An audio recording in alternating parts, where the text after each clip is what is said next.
In the past few years, Republicans across the country have introduced anti-diversity, equity, and inclusion laws in more than 30 states. Yesterday, Axios reported that if Trump gets a second term, his allies are already laying the legal groundwork for the Justice Department to eliminate or upend programs in government and corporate America that are designed to counter racism. So now the question is, well, how potent is white grievance at the ballot box? Well, tonight we just got election results in Oklahoma for a recall election of a local candidate who could serve as somewhat of a litmus test here. These are photos from the white nationalist Tiki Torch rally in Charlottesville, Virginia in 2017. The arrows there are pointing at a man named Judd Blevins. He was among the crowd that chanted, "Jews will not replace us," that day, and now he is a city commissioner of Enid, Oklahoma. Not only was Blevins an active leader from at least 2017 to 2019 in the white nationalist group Identity Europa, but in the lead up to the Charlottesville march, he made online posts under the pseudonym Conway, including "Hitler never would have allowed this bleep." Last year, Blevins won his election by 36 votes. Tonight, the city of Enid voted again on whether to recall Mr. Blevins. And make no mistake, this election was about his beliefs that white people are the real victims of racism. This was Mr. Blevins' response to the very first question asked of him at a city forum last week, when he was asked what his goal was when he worked with white nationalist groups like Identity Europa. What were you trying to achieve, or what was your purpose in those? Bringing attention to the same issues that got Donald Trump elected in 2016, securing America's borders, reforming our legal immigration system, and frankly, pushing back on this anti-white hatred that is so common in media and entertainment.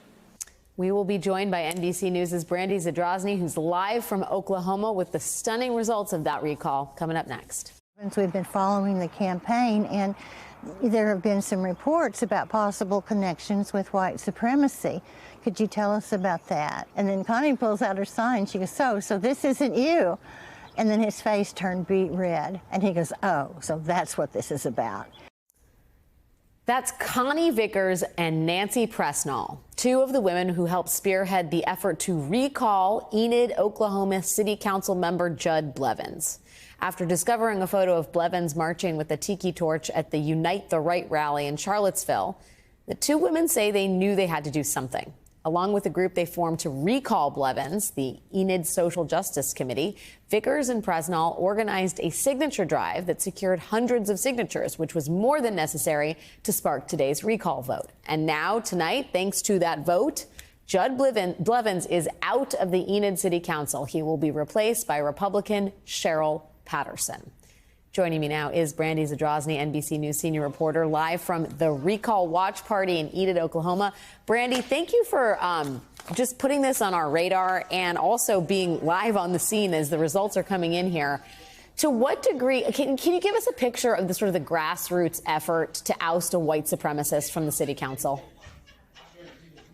Yeah, I mean, you can take a look around in this room. I am at the watch party of the Enid Social Justice Committee. This is a small group of people who have had a huge effect on their community, especially in terms of white supremacy and extremism. Now, the folks around me are all very different. They have different ideas. Some of them are Democrats. Some of them are very, very progressive leftists. But they've come together. They came together in 2013 when Judd Blevins was elected. Now, we knew a little bit about Judd Blevins past. Some stuff was on the internet, but these are the folks, like you just showed, Connie and Nancy. These are the folks who really just wouldn't let go. They kept going to city council meetings, holding the picture of Judd Blevins up at Unite the Right. They kept having protests. They wouldn't let it go. And now, for me and for all the people here, it just shows the power of what a small group of organized people with a goal can do. So just to be clear, I think you said 2013, but Blevins has only been in office since 2023, I believe. And Enid is I believe Republicans have a 4-to-1 advantage in voter registration.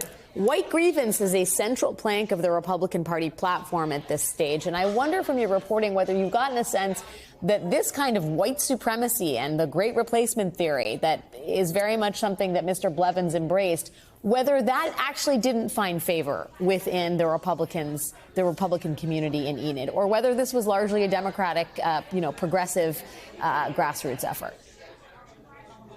That's the second part of this story that you're not seeing in this room, but very much is a part of this win for progressives here, at least. And it's that they couldn't have done it alone, right? There are conservative Republicans in Eden, including the mayor, including Cheryl Patterson, who just won this seat, who are conservative Republicans, but who could recognize extremism when they saw it and said, this is a bridge too far. We don't want Nazis in our city council, which seems like kind of a low bar, but it's an important line to draw.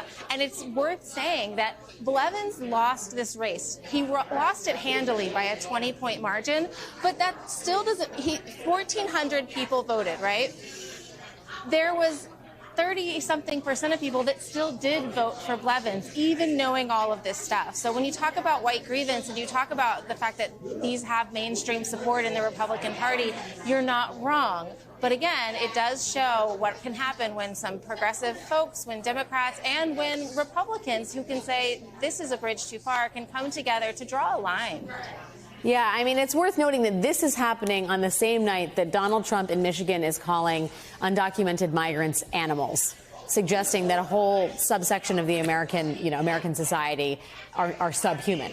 And I just wonder, is there any connection towards that sort of poisoned rhetoric and what Blevins stand for? Or did they see these things as apples and oranges, the sort of neo-Nazi ties, white supremacists, and the sort of nativist platform upon which Trump is running?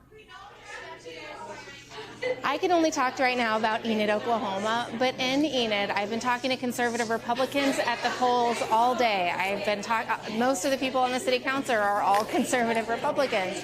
And for those folks, I do think they definitely can draw a line between the things that they saw from this council member who was a white supremacist to the things that they see in mainstream conservative politics. I've talked to a bunch of them about that very thing today. They see here that there's something poisonous in a section of the Republican Party. And at least in Enid, they were able to cut it out. Well, perhaps Enid will be a bellwether for the broader Republican Party. We will see. Brandy Zadrozny, thank you for your time and great reporting, Brandy. It's great to hear from you. Hey everyone, MSNBC has a new and improved app. You'll get real-time alerts and analysis, live blogs, in-depth essays, video highlights, and the best 2024 election coverage. Download the new MSNBC app. Here's how to do it. You tap on the App Store on your phone. You hit search on the bottom right corner. You type in MSNBC. You click on the MSNBC app. You click on Get or the cloud icon and enjoy it.